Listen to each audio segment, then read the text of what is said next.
Hello दोस्तों, आपका फिर से स्वागत है सी लैंग्वेज सीखने की इस सीरीज़ में। और आज हम बात करेंगे स्कैनएफ फंक्शन के बारे में। स्कैनएफ का जो पूरा नाम है वो है स्कैन फॉर्मेट। यानी जो भी ये स्कैन करता है, स्क्रीन से इनपुट लेता है, वो क्या करता है, एक स्पेशल फॉर्मेट में लेता है। इसकी वर्किंग को भी समझेंगे कि ये क्या करता है। तो चलिए शुरू करते हैं। स्कैनएफ फंक्शन है क्या, ये काम किस चीज़ के आता है? ये काम आता है हमारे यूज़र से इनपुट लेने में हमारी मदद करता है। यानी जो मेन फंक्शन के अंदर अगर हमको क्या करना है, इनपुट लेने में हेल्प चाहिए, तो हम क्या करेंगे, हम स्कैनएफ फंक्शन का यूज़ करेंगे। क्योंकि जो फंक्शन होते हैं वो क्या होते हैं, वो हमारे हेल्पर होते हैं। जो भी हमको काम चाहिए, कोई स्पेसिफिक टास्क चाहिए, जैसे कि इनपुट या आउटपुट लेना, तो इस तरीके के काम में जो फंक्शंस होते हैं, स्कैनएफ फंक्शन या प्रिंटएफ फंक्शन, वो फंक्शन हमारे क्या करते हैं, मदद करते हैं। फिर इसके बाद आता है कि कैसे ये जो इनपुट लिया जाएगा उसको कैसे स्टोर करके रखेगा। तो मैं पहले एक बात बता देता हूँ कि जो भी आप स्क्रीन से इनपुट लेते हैं वो सारे के सारे क्या होते हैं, स्ट्रिंग या मल्टीपल कैरेक्टर्स होते हैं। उसी प्रकार से जब आप आउटपुट देते हैं तो ये भी मल्टीपल कैरेक्टर्स या स्ट्रिंग होते हैं। इसलिए जो पहला पैरामीटर होता है प्रिंटएफ और स्कैनएफ में, उसका जो पहला पैरामीटर होता है जिसको आप डबल कोट्स के अंदर लिखते हैं, उसको एक स्ट्रिंग कहा जाता है, फॉर्मेट स्ट्रिंग कहा जाता है। तो आप जब भी इनपुट लेंगे तो इसी फॉर्मेट में आपको इनपुट लेना पड़ेगा। ओके, पहला स्टेप देखते हैं क्या करता है। ये स्क्रीन से कैरेक्टर्स को पढ़ता है, यानी रीड करता है, हर एक कैरेक्टर को स्कैन करेगा। कब तक? जब तक कि एक नॉन प्रिंटेबल कैरेक्टर ना मिल जाए। फिर इन कैरेक्टर्स को इनके वैल्यूज़ में कन्वर्ट करने की कोशिश की जाती है। मान लीजिए आपने एक स्कैनएफ फंक्शन के अंदर बताया कि इसको एक इंटीजर वैल्यू रीड करना है। ओके, तो इंटीजर वैल्यू रीड करने के लिए क्या होना चाहिए? इंटीजर में क्या होते हैं, नंबर्स होते हैं। नंबर्स कहाँ से कहाँ तक होते हैं? 0 से 9 तक। तो अगर आप वहाँ पे बोल रहे हैं कि एक इंटीजर को इनपुट में लो, लेकिन आप ABCD लिख देते हैं, तो उसके पास वो कर नहीं पाएगा। वो बोलेगा ABCD को मैं कैसे 0 से 9 के बीच में कन्वर्ट करूँ। तो इस तरीके की प्रॉब्लम हो सकती है। इसलिए वो क्या करता है, इनको कन्वर्ट करने की कोशिश करता है। अगर आपने 4 5 दिया है मान लीजिए इंटीजर में, तो 4 और 5 को कन्वर्ट कर सकता है, क्योंकि 0 से 9 के बीच में 4 और 5 आते हैं, तो उसमें उसको कोई प्रॉब्लम नहीं होगी। तो कन्वर्जन कैसे करना है इसकी जानकारी फॉर्मेट स्ट्रिंग के अंदर फॉर्मेट स्पेसिफायर्स की मदद से दी जाती है। और ये फॉर्मेट स्पेसिफायर्स बिल्कुल वैसे ही होते हैं जैसा कि आपने प्रिंटएफ फंक्शन में पिछले वीडियोस में देखा है। यदि कन्वर्जन सफल होता है, यानी कि जो कैरेक्टर्स हैं उनको वैल्यूज़ में कन्वर्ट करने का जो प्रोसेस है, अगर वो सफल हो जाता है, सक्सेसफुल हो जाता है, तो उसको उस जगह पर यानी वेरिएबल के अंदर स्टोर किया जाएगा। और यदि ऐसा कन्वर्जन नहीं होता किसी भी कारण से, तो या तो एक गार्बेज वैल्यू प्रिंट कर दी जाएगी, या फिर 0 या फिर कोई भी वैल्यू प्रिंट नहीं होगी। तो इनके उपयोग क्या हैं स्कैनएफ फंक्शन के, वो भी देख लेते हैं। इसका जो फॉर्मेट है लिखने का वो क्या है। जब भी आप स्कैनएफ फंक्शन का यूज करेंगे तो कैसे करेंगे, अब पैरेंथेसिस के अंदर क्या लिखेंगे, फॉर्मेट स्ट्रिंग लिखेंगे डबल कोट्स की मदद से, और उसके अंदर आप जो जो फॉर्मेट स्पेसिफायर बताना चाहते हैं वो लिखेंगे। फिर उतने ही वेरिएबल्स का नाम लिखेंगे जितने फॉर्मेट स्पेसिफायर्स आपने यहाँ पर बताए हैं, और उनका सीक्वेंस भी सेम रहना चाहिए। यानी आप इंटीजर पहले लिख रहे हैं %d, तो यहाँ पर भी इंटीजर होना चाहिए। फिर बात करते हैं फॉर्मेट स्ट्रिंग का। तो जो फॉर्मेट स्ट्रिंग है वो आपके इनपुट स्ट्रिंग से मैच करना चाहिए। यानी कि जब आप बोलते हैं कि नंबर इनपुट ले रहे हैं, तो वहाँ पे नंबर दिया भी जाना चाहिए। ऐसा नहीं कि फॉर्मेट स्ट्रिंग में आपने इंटीजर लिख दिया है लेकिन वहाँ पे स्ट्रिंग दिया जा रहा है। तो ये जो नॉन प्रिंटेबल कैरेक्टर्स हैं उनको ये स्कैन नहीं कर सकता। आप देख भी सकते हैं, जो टैब हो गया, स्पेस हो गया, बैक स्पेस हो गया, न्यू लाइन हो गया, कैरियज रिटर्न हो गया, इस तरीके के जो कैरेक्टर्स होते हैं उनको ये स्कैन नहीं कर सकता। आप इनके स्केप सीक्वेंस को भी पहचान पाएंगे। ये न्यू लाइन है, ये टैब है, ये कैरियज रिटर्न है, और ये स्पेस के लिए है। तो स्कैनर फंक्शन का उपयोग कैसे करेंगे, यदि आप यूज़र से किसी स्पेशल फॉर्मेट में इनपुट लेना चाहते हैं तो स्कैनएफ की मदद से आप ऐसा कर सकते हैं। जनरली क्या होता है, अगर आप कोई स्पेशल फॉर्मेट नहीं देते हैं तो स्पेस को ही एक फॉर्मेट मानता है। यानी जो भी इनपुट आप देंगे उसको आपको स्पेस की मदद से सेपरेट करके लिखना पड़ेगा, क्योंकि आप एक ही लाइन में लिखेंगे तो अजीब दिखेगा। उदाहरण के लिए कई लोग आप जानते होंगे डेट को कैसे लिखा जाता है। डेट को स्लैश करके या डैश करके या फिर खड़ी लाइन खींच करके लोग क्या करते हैं, फॉर्मेट को लिखते हैं। पहले डेट लिखते हैं 2 डिजिट का, फिर मंथ लिखते हैं 2 डिजिट का, फिर 4 डिजिट में क्या करते हैं, ईयर को बताते हैं। जैसे कि अगर आज की डेट मुझको बतानी है तो 31/08/2021 इस तरीके से बताया जाएगा। तो ये जो डेट मंथ और ईयर के क्या होते हैं, इंटीजर्स होते हैं, नंबर्स होते हैं, डेसिमल में नहीं होते। तो इसी कारण यहाँ पर अगर आप इनपुट लेना चाहते हैं इसी स्पेशल फॉर्मेट में तो आपको %d लगाना पड़ेगा। अगर स्पेस के साथ लेना चाहते हैं तो स्पेस के साथ इस तरीके से भी लिख सकते हैं। इसमें यहाँ पर जब आप स्पेस की मदद से लेते हैं इनपुट तो यहाँ पे स्पेस देना ज़रूरी नहीं है, यानी इसको चिपका कर भी आप लिख सकते हैं, कोई प्रॉब्लम नहीं है। फिर ये टाइम का इस फॉर्मेट हो गया। अगर इस फॉर्मेट में आप लेना चाहते हैं तो भी आप ऐसे ले सकते हैं। बीच में आप यहाँ पर कॉलम डाल दीजिए, वो जब आप इनपुट दिया जाएगा तो वहाँ पे ऐसे इनपुट देना पड़ेगा यूजर को। फिर इसी तरीके से आप कॉमा का भी यूज़ कर सकते हैं, डैश का यूज़ कर सकते हैं। तो जब आप इन तरीके के फॉर्मेट्स में इनपुट लेंगे तो आपको यूज़र को पहले से ये बताना पड़ेगा कि इनपुट लेने का फॉर्मेट क्या है, क्योंकि आपने अगर इनपुट लेने का फॉर्मेट नहीं बताया, मान लीजिए आप इस स्लैश को लेना चाहते हैं इनपुट में लेकिन आपने फॉर्मेट नहीं बताया, तो वो क्या करेगा, स्पेस दे करके ही इनपुट दे देगा। तो उसमें प्रॉब्लम क्या होगी कि अगर फॉर्मेट के अनुसार इनपुट नहीं दिया गया तो इस इनपुट को डिस्कार्ड कर दिया जाएगा और कोई भी वैल्यू स्टोर नहीं की जाएगी। तो वैल्यूज़ में जो डेटा होते हैं उसमें वैल्यूज़ कैसे स्टोर करेंगे, उसका जो काम है वो होता है इस एड्रेस ऑफ ऑपरेटर का। एक ऑपरेटर है जिसका नाम क्या है, एड्रेस ऑफ ऑपरेटर। तो उस डेटा में वैल्यू स्टोर करने का जो काम करता है वो कौन करता है, ये एड्रेस ऑफ ऑपरेटर। स्कैनफ तब तक एड्रेस को स्टोर नहीं कर पाएगा जब तक कि आप उसको एड्रेस ना बता दें। तो जो कोई भी वैल्यू स्कैन की गई है उसको स्टोर करने के लिए वेरिएबल्स के नाम के साथ आपको सबसे पहले ये लगाना पड़ेगा, इसको एम्परसेंड बोलते हैं या एड्रेस ऑफ ऑपरेटर। ये लगाना कंपलसरी है सिवाय स्ट्रिंग डेटा टाइप के। जब आप स्ट्रिंग डेटा टाइप का इनपुट लेंगे तब आपको वहाँ पर एम्परसेंड लगाना कंपलसरी नहीं होता है, आप उसको छोड़ सकते हैं। एग्जाम्पल के लिए मान लीजिए मैंने यहाँ पे अलग अलग डेटा टाइप बनाए हैं। पहला है इंटीजर टाइप का, दूसरा है कैरेक्टर सिंगल कैरेक्टर टाइप का, और तीसरा है एक स्ट्रिंग टाइप का जिसकी मैक्सिमम कैपेसिटी कितनी है, 20 है। तो अगर नंबर के लिए मुझे लेना होगा तो मैं कुछ इस तरीके से लिखूँगा, %d, %a। कैरेक्टर के लिए %c, %c। और स्ट्रिंग के लिए मैं %s तो लिखूँगा लेकिन यहाँ पर एम्परसेंड नहीं डालूंगा। फ्लोट के लिए भी ऐसे ही है, यहाँ पर %f लिखिए और एम्परसेंड यहाँ पर जो भी वेरिएबल का नाम आप बनाएंगे वो। तो चलिए प्रोग्राम पर चलते हैं।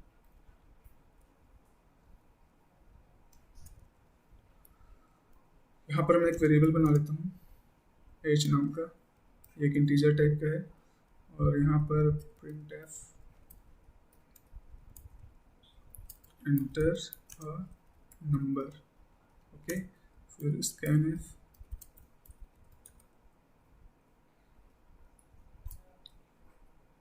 यहाँ पर आप देख सकते हैं मैंने सबके फॉर्मेट लिख के रखे हैं। ये डेट का फॉर्मेट है, ये टाइम का है, और ये जो कैरेक्टर सेट आप देख रहे हैं ये बताते हैं कि कोई नंबर कैसा दिखता है, और ये कोई फ्लोटिंग पॉइंट वाले नंबर है कैसे दिखते हैं मैं भी आपको थोड़ी देर में बताता हूँ। यहाँ पर हम लेंगे %d, इंटीजर है तो, और इसमें h लिख देंगे। यहाँ पे एड्रेस बताएंगे और printf करने के बाद %d वापस h, ओके। इसको रन करते हैं, फिर मैं आपको बताऊंगा कि इसने क्या किया। ये मुझसे नंबर मांग रहे हैं, मैं लिख देता हूँ 45, इसने 45 प्रिंट कर दिया, ओके। तो ये काम कैसे करता है, मैं यहाँ पे इसको कॉपी करके लिख देता हूँ, कॉपी यहाँ पर।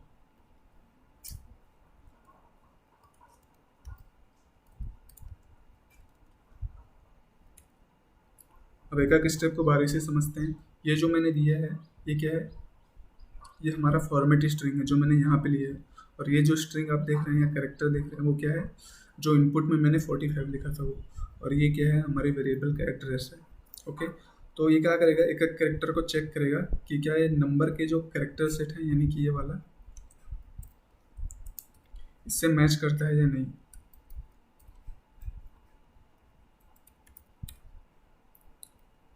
तो 4 को यहाँ पे चेक किया जाएगा इस वाले कैरेक्टर से। तो 4 तो 0 से 9 के बीच में आता है, तो इसको करेक्ट मान लिया जाएगा। उसी टाइप से 5 को चेक किया जाएगा, तो 5 भी 0 से 9 के बीच में आता है। तो अब ये पूरा जो हमारा कैरेक्टर्स या स्ट्रिंग है वो सही है, किसके जैसा, एक नंबर के जैसा है। तो इस 45 को कॉपी कर दिया जाएगा, किसमें, एक नंबर में बदला जाएगा, और इस नंबर को बदल के यहाँ पे 45 कर दिया जाएगा। अब ये जो 45 है उसको किस में स्टोर किया जाएगा, जो हमारी वेरिएबल है उसमें स्टोर किया जाएगा। अगर यहाँ पे आप प्लस या माइनस दे देते हैं, जैसे -45 लिखता हूँ, तो पहले माइनस को देखेगा, माइनस यहाँ पे इस वाले कैरेक्टर सेट से आता है, और ये ऑप्शनल होता है, यानी आप साइन देना चाहे तो दे सकते हैं, नहीं देना चाहे तो छोड़ सकते हैं। जैसे मैंने 45 दिया था तो मैंने +45 नहीं लिखा था, लेकिन आप चाहें तो लिख सकते हैं, वो ले लेगा। फिर बात करते हैं, तो इसमें भी वैसे होगा, 4 के लिए भी यहाँ पे चेक करेगा, 5 के लिए भी। ओके, अगर फ्लोट के लिए लिए हम, सॉरी यहाँ पे जल्दी से मैं, यहाँ पे हम जल्दी से एक फ्लोट टाइप की वैल्यू बना लेता हूँ। यहाँ पर हम लिखेंगे फ्लोट, क्या है, नंबर लिख लेते हैं। यहाँ पर भी नंबर रहेगा, यहाँ पे ये f हो जाएगा, यहाँ पे फ्लोट है तो नम लिखेंगे, यहाँ पर आउटपुट में नम। इसको आउटपुट में मैं यहाँ पे एक प्रिसीजन भी डाल देता हूँ, ताकि मुझे केवल डिजिट्स के बाद 2 नंबर दिखाई दे। इसको इनपुट लेते हैं, मैं यहाँ पे लिखता हूँ 3.1456। ओके, इसने क्या किया, इसको इनपुट लिया और यहाँ पर प्रिंट कर दिया। ओके, अगर हम क्या करें, अगर मैं इसको दोबारा रन करूं, अगर इनपुट में एक नंबर दूंगा तो क्या होगा, यानी एक इंटीजर नंबर दे दो, जैसे कि 456, तो क्या इसको डिस्कार्ड कर देगा? नहीं, वो इसको स्टोर कर लेगा, क्योंकि नंबर्स जो हैं इंटीजर्स, उनको ये कन्वर्ट कर सकता है ये वाले कैरेक्टर सेट से मिला करके। ये वाला जो पार्ट होता है ये ऑप्शनल होता है फ्लोट में। अगर डेसिमल दिखता है तो ये यहाँ पर जाकर क्या करेगा, उसको कन्वर्ट करने की कोशिश करेगा। तो एक एक कैरेक्टर से क्या करेगा, 456 को, सॉरी यहाँ पे जो 456 है उसका जो पहला कैरेक्टर है 4, उसको चेक करेगा कि क्या इसमें से आता है। अगर आता है तो अगले कैरेक्टर को चेक करेगा, अगर वो भी आता है तो अगले कैरेक्टर को, अगर कहीं पे डेसिमल दिखता है तो इस कैरेक्टर से चेक करके देखेगा, और अगर नहीं आता है तो डिस्कार्ड कर देगा। इसी में मैं दूसरा तरीका अपना कर देखता हूँ, मैं नंबर्स के बीच में कोई लेटर घुसा देता हूँ। ये देखिए इसने क्या किया, जहाँ तक ये कन्वर्ट कर सकता था वहाँ तक कन्वर्ट किया, और जैसे इसको लेटर दिखा तो उसको लगा कि यहाँ पर ख़त्म हो गया है, क्योंकि ये तो यहाँ पर कहीं भी नहीं आ रहा है। तो इसने क्या किया, केवल 4 को स्टोर कर लिया, बाकी को जाने दिए। और इसी तरीके देख लेते हैं, अगर मैं क्या करूँ, पूरा ABCD डाल देता हूँ, तो इसने उसको ये तो कन्वर्ट ही नहीं कर पाया, इसको कन्वर्ट ना कर पाने के कारण उसने क्या कर दिया, एक 0 वैल्यू ले ली। ओके, स्ट्रिंग के लिए देखते हैं। स्ट्रिंग के लिए क्या करना पड़ेगा, मुझे यहाँ पे एक नाम देना पड़ेगा और एक साइज़ देनी पड़ेगी। साइज़ में मैं ले लेता हूँ 15। ओके, यहाँ पर एक ऐसा कुछ लिख लेते हैं। मैंने स्ट्रिंग के लिए क्या होता है, कैरेक्टर फॉर्मेट स्पेसिफायर %s होता है, और यहाँ पे जो एंड है उसको हटाना पड़ेगा, क्योंकि हमको इसका एड्रेस नहीं चाहिए। स्ट्रिंग लेते वक्त एड्रेस नहीं लिया जाता है। इसको प्रिंट करेंगे, यहाँ से हम %s इसको हटा देते हैं। अब हम वहाँ पे आउटपुट लेंगे, यहाँ पे एक नाम दे देता हूँ, हेलो वर्ल्ड। ओके, तो यहाँ पे आप देख सकते हैं इसने हेलो तो इनपुट में ले लिया, लेकिन जैसे इसको यहाँ पे एक कैरेक्टर मिला वाइट स्पेस कैरेक्टर, तो इसने उसको डिस्कार्ड कर दिया, क्योंकि कैरेक्टर सेट में नहीं आता है। A से Z तक जो कैरेक्टर सेट है उसमें ये नहीं आता है। फिर क्या करेंगे, तो इसको कैसे लेंगे, तो हम क्या करेंगे, यहाँ पर एक चीज़ डिफाइन करेंगे। हम यहाँ पे एक कैरेक्टर सेट डिफाइन कर देंगे कि ये तब तक इनपुट ले जब तक कि इसको क्या नहीं मिल जाता, एक मैचिंग कैरेक्टर न्यू लाइन के जैसा। यानी कि हम क्या कर रहे हैं, यहाँ पे एक कैरेक्टर सेट डिफाइन कर रहे हैं यहाँ से यहाँ तक, और इसको ये बता रहे हैं कि ये मैच करे उस कैरेक्टर को किसके साथ, न्यू लाइन कैरेक्टर के साथ।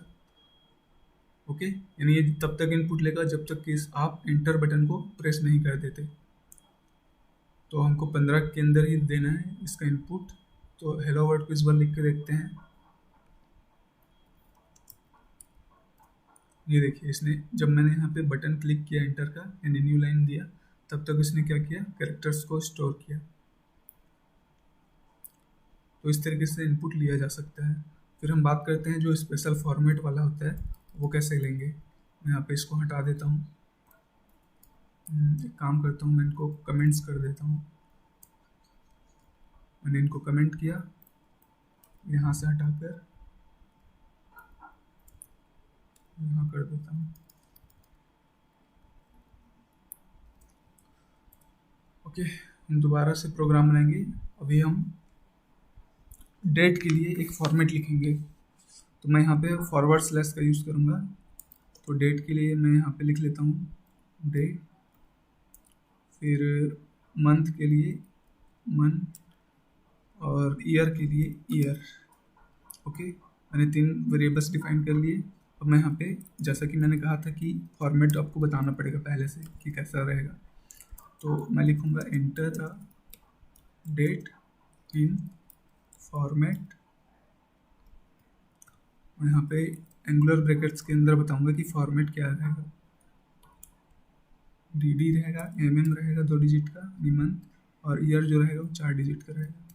ओके, यहाँ पर हम न्यू लाइन दे देते हैं ताकि नए लाइन से। फिर यहाँ पे स्कैनएफ का यूज़ करते हैं हम लोग। स्कैनएफ के अंदर हम बताएंगे। तो अभी जो इंटीजर है उसको हमको कैसे इनपुट लेना है, यहाँ पे कमेंट में दिखाता हूँ। डी अरे यार सॉरी, हाँ, DDMNYY। ओके, इस तरीके से लेना है। तो मैं क्या लिखूँगा, यहाँ पर %d लिखूँगा जो कि मेरा डेट को क्या करेगा, स्टोर करेगा। फिर यहाँ पे फॉरवर्ड स्लैश जो कि इस इनपुट से मैच करेगा। फिर मंथ के लिए एक और %d जो कि एक नंबर है। फिर यहाँ पे फॉरवर्ड स्लैश, फिर ईयर के लिए एक और %d। ओके, अब ये मत सोचिएगा यहाँ पे 4 है तो 4d लिखना पड़ेगा। फिर हम यहाँ पर एड्रेस देंगे किसका, डे का। फिर एड्रेस आएगा मंथ का, मंथ के लिए, सॉरी मंथ के लिए जो है। फिर यहाँ पे एड्रेस आएगा किसका, ईयर का। फिर यहाँ दोबारा प्रिंट एफ लिखेंगे, और हम लोग यहाँ आउटपुट में लिखेंगे %d,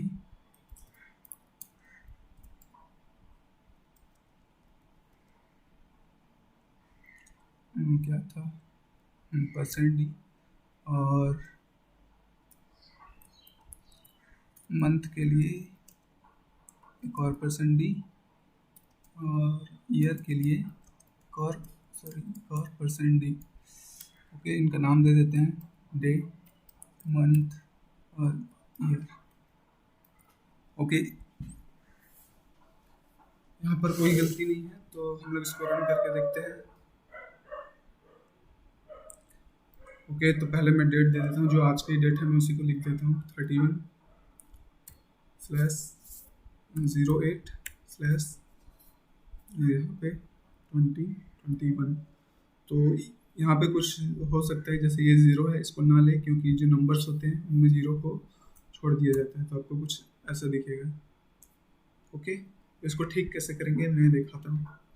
इसको ठीक करने के लिए हमको यहाँ पे, मैं यहाँ पे लिख दूंगा 0, यानी जो मंथ वाला है। और यहाँ पे क्योंकि डेट भी हो सकता है कोई सिंगल डिजिट दे दे, तो मैं यहाँ पर भी 0 लिख देता हूँ। तो 0 लिखने से क्या होगा, जहाँ भी खाली जगह मिलेगी यहाँ पे उसको 2 से फिल कर देगा, सॉरी 0 से फिल कर देगा। इसको दोबारा रन करके देखते हैं। यह होगा 31/08/1990, सॉरी 2021। ओके,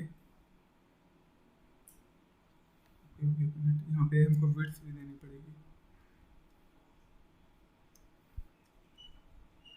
मैंने यहाँ पे विड्थ से दी, अब ये सही से काम करेगा।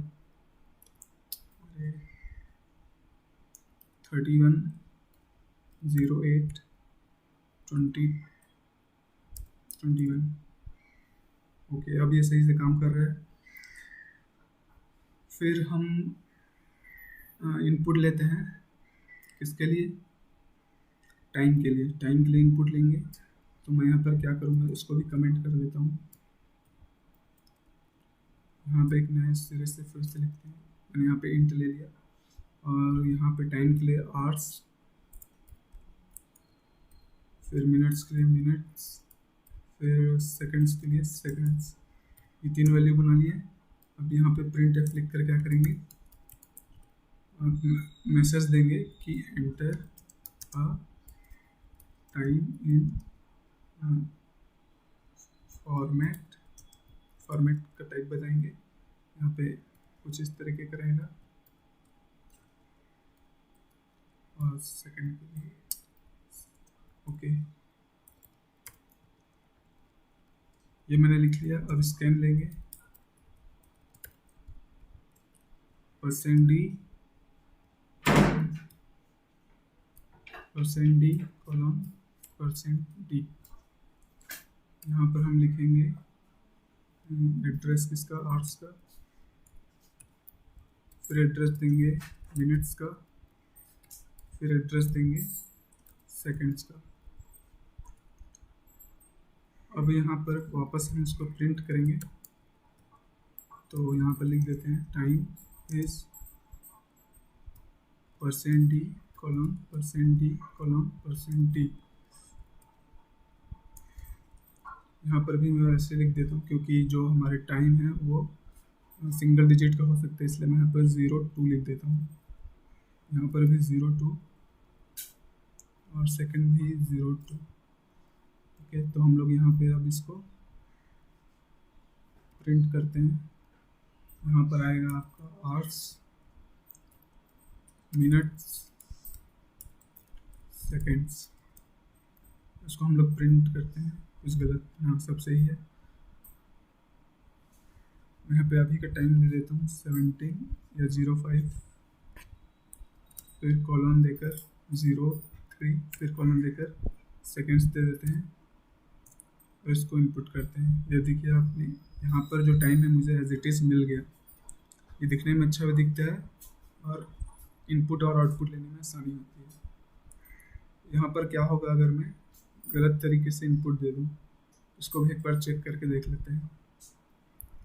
मैं यहाँ पर लिख देता हूँ 05, यहाँ पर कॉलन की जगह फॉरवर्ड लिख देता हूँ, और फिर लिखते हैं 03, फिर से कॉलन देकर 30। ये देखिए यहाँ पर उसने गार्बेज वैल्यूज दे ली, क्योंकि मैंने जो फॉर्मेट है वो सही से नहीं यूज़ किया था, जबकि मुझे यहाँ पर दिया गया है कि फॉर्मेट ऐसा रहना चाहिए। तो अब गलत फॉर्मेट में इनपुट लेंगे तो गार्बेज वैल्यू आ सकती है, या फिर 0 आएगी, या फिर कुछ प्रिंट नहीं होगा। तो ये हमने देख लिया है। इस वीडियो में इतना ही। Thank you.